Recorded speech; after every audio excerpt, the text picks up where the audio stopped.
उधर शिवपुरी से लगभग 30 किलोमीटर दूर पोहरी तहसील के अंतर्गत ग्राम पटपरी में 2 बच्चियों की कुपोषण से मौत की खबर सामने आई है। बताया जा रहा है कि इस गांव में ना तो आंगनबाड़ी है और ना ही पोषण आहार बढ़ता है। कुपोषण से मौत के मुंह में समाई इन बच्चियों की उम्र लगभग 1 साल की थी। एक का वजन 5 किलो था तो दूसरी का वजन 5 किलो 500 ग्राम। कुपोषण की हालत में इन्हें पुनर्वास केंद्र में भर्ती कराया गया था, लेकिन लाभ नहीं मिलने पर घरवाले ने वापस उन्हें ले गए थे। बच्चियों ने बड़ी होने से पहले ही कुपोषण जैसी गंभीर समस्या से जूझते हुए अपनी जान दे दी, जबकि गांव में ही एक और बच्ची ने कुपोषण के चलते दम तोड़ दिया। उसकी मां फिलहाल बाहर गई है, इसीलिए गांव वाले कुछ बता नहीं पा रहे, लेकिन सच्चाई यह है कि उसकी बच्ची ने भी कुपोषण के चलते दम तोड़ दिया।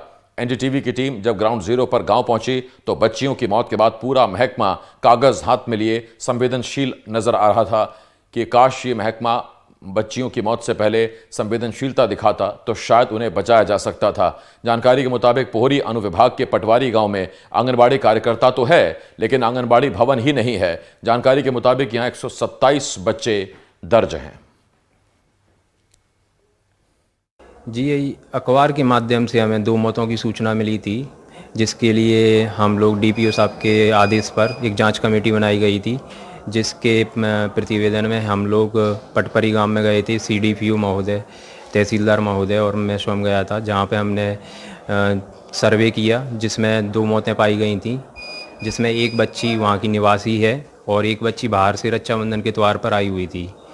तो उसके बाद हमने वहाँ पर एक स्वास्थ्य शिविर का भी आयोजन किया और दवाइयों का वितरण किया और कुपोषित बच्चियों को और जो भी बच्चे थे उन्हें चिन्हित किया। ये गांव पटपरी है और पटपरी आता है पोहरी अनुविभाग के अंतर्गत। यहाँ मौत हुई है 3 बच्चियों की। तीनों को कुपोषण से मरना बताया गया है, लेकिन प्रशासन इस बात से इनकार करता है और कहता है कि बच्चियों को उल्टी, दस्त जैसी अन्य समस्याएं थीं जिनसे उनकी मौत हुई है। हमारे साथ 2 महिलाएं हैं, दोनों आदिवासी हैं। एक का नाम बिमला है और एक का नाम मंत्रा है, और इन दोनों की एक बच्चियां थीं, कुपोषण का शिकार थीं। उन्हें अस्पताल में भी भर्ती कराया गया, एनआरसी में भी भर्ती कराया गया, लेकिन उन्हें स्वास्थ्य लाभ नहीं मिल सका और इसके बाद उन दोनों बच्चियों ने ज़िंदगी को शुरू करने से पहले ही दम तोड़ दिया। आपकी बच्ची की उम्र कितनी थी? साल भर की। और उसे क्या हुआ था? उसे दस्त है, बुखार है, इसलिए पौरी ले गए। पौरी से सीपरी, फिर भी थोड़ा बहुत आराम मिलो, हम घरने आ गए। घरने आन के मुड़ी एकदम बीमार हो गए, प्राण छोड़ दे। सूखे की परेशानी थी? हाँ, सूखे की परेशानी। सूखो मतलब कुपोषण? हाँ, कुपोषण मतलब कि वो सूख से गई, इसलिए आना प्राण त्याग दी बस। आपका क्या नाम है? बिमला। बिमला, आपकी भी बच्ची एक्सपायर हो गई? हाँ हाँ। उसकी उम्र कितनी थी? 1 साल की। 1 साल की। उसको क्या हुआ था बताइए? उसको बुखार में सी खून डाल लगी। तो उसको भी कुपोषण, सूखा था? हाँ हाँ। फिर क्या क्या किया आपने बताइए? क्या किया, ले आया नहीं हम अस्पताल में से, आराम नहीं पड़ रहा थे, छुट्टी कर दी। कहाँ भर्ती कराया था? सीपरी और मेडिकल की दुकान। बोलिए, बताइए, आप बताइए। मैं दिन के साथ नहीं गई, मैं अकेली गई है। मेरी बच्ची अलग है जी, घर नहीं आई। मैं ऐसे घर से निकल गई तो मेरी बेटी को जय हाल भाव, इसलिए अब क्या होता, दफना दई बस, यही बात आती।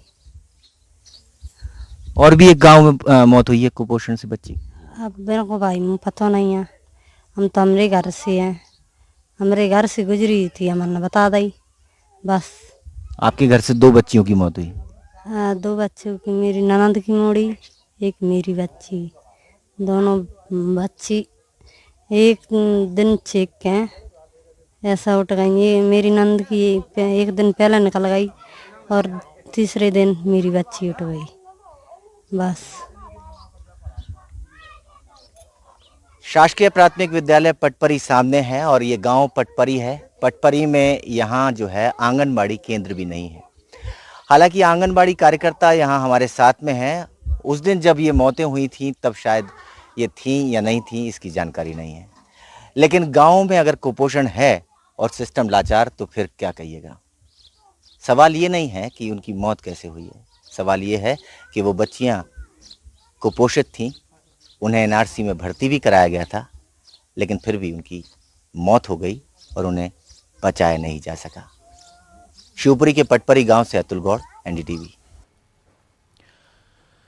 अतुल गौड़ मेरे सहयोगी शिवपुरी से इस वक्त इस बड़ी खबर पर हमारे साथ जुड़ रहे हैं। अतुल, शिवपुर, शिवपुरी, गुना, भिंड, मुरैना, ग्वालियर, ये वो इलाके जहां कुपोषण के कई मामले सामने आते हैं। शिवपुर और शिवपुरी में तो हालात सबके सामने हैं ही, लेकिन सवाल ये उठता है कि इतने दावे, इतनी सारी चीजें, इतना बजट, उसके बावजूद अगर बच्चे दम तोड़ रहे हैं तो फिर कहां हैं वो दावे, कहां हैं योजनाएं?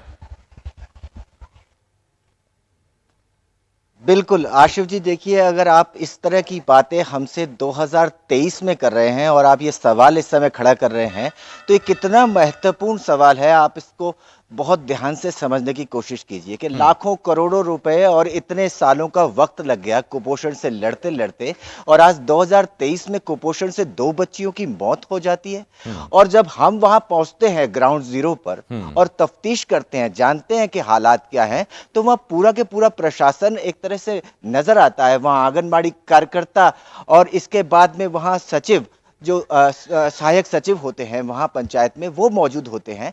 अगर काश ये इन्होंने पहले किया होता कि कैसे उस एनआरसी से बच्ची जो कुपोषित थी, जिसका वजन 5 किलो 200 ग्राम था, जिसका वजन 5 किलो था, उसे रिलीज कर दिया गया, और अगर रिलीज कर भी दिया गया था तो फिर उसकी पड़ताल क्यों नहीं की गई।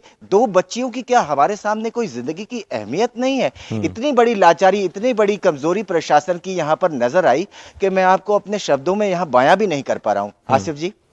अतुल, एक सवाल मेरा और भी है, जब आंगनबाड़ी भवन ही नहीं है तो आंगनबाड़ी कार्यकर्ता बच्चों को क्या पढ़ाएंगी, क्या खिलाएंगी, कहां उनको पोषण मिलेगा?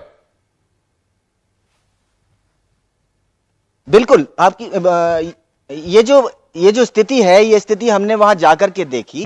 हमने उनसे पूछा, आंगनबाड़ी से कार्यकर्ता से पूछा कि आपके पास आंगनबाड़ी कार्यालय है, तो उन्होंने मना किया कि नहीं, यहाँ मैं स्कूल में लगाती हूँ, टूटा फूटा है, बरसात की वजह से वो टूट गया है, इसलिए नहीं लगा पा रही हूँ, ये सारी दिक्कतें हैं। मतलब ये सारी की सारी जो चीजें हैं वो उन्होंने ऐसे बयां कर दी जैसे इनका कोई महत्व ही नहीं है। आंगनबाड़ी कार्यकर्ता है, आंगनबाड़ी भवन नहीं है। अब आप बताइए कि सिस्टम कहां काम कर रहा है।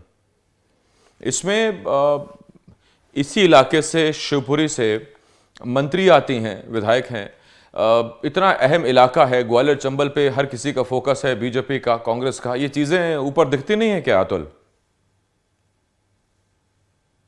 जी बिल्कुल दिखती हैं, और मैं कहूंगा कि ये साफ तौर पर दिखाई देती हैं। और जिस क्षेत्र की ये घटना है, उस क्षेत्र में वर्तमान में वहां के विधायक मध्य प्रदेश शासन के पीडब्ल्यूडी मिनिस्टर हैं, और उनके इलाके में, यानी उनके घर से महज 15 या 20 किलोमीटर की दूरी पर यह हादसा होता है और इस तरह का कुपोषण का मामला सामने आता है। और यह कह दिया जाता है प्रशासन की तरफ से कि बच्चियों को उनके माँ बाप घर ले गए थे, इसलिए उनकी मृत्यु हो गई। अरे घर कैसे ले गए थे? घर ले गए थे तो आपको पीछे फॉलो करना चाहिए था। वो तो नहीं समझ रहे थे कि इसकी तकलीफ कितनी गंभीर है, लेकिन आप तो समझ रहे थे जब आपके पास एनआरसी में थी। आपने उन 5 किलो 200 ग्राम वाली वजन की बच्ची को रिलीज कैसे कर दिया, कैसे जाने दिया? ये सारी चीजें सवाल है कि एक्सपर्ट माँ बाप नहीं है कि उनको कुपोषण है, और अगर है तो किस स्तर का है, उसके लिए स्टाफ है और स्टाफ उसके लिए ट्रेंड है, और ऐसे में डिस्चार्ज कैसे किया गया उन बच्चों को जो अंडरवेट थे, ये बहुत बड़ा सवाल है।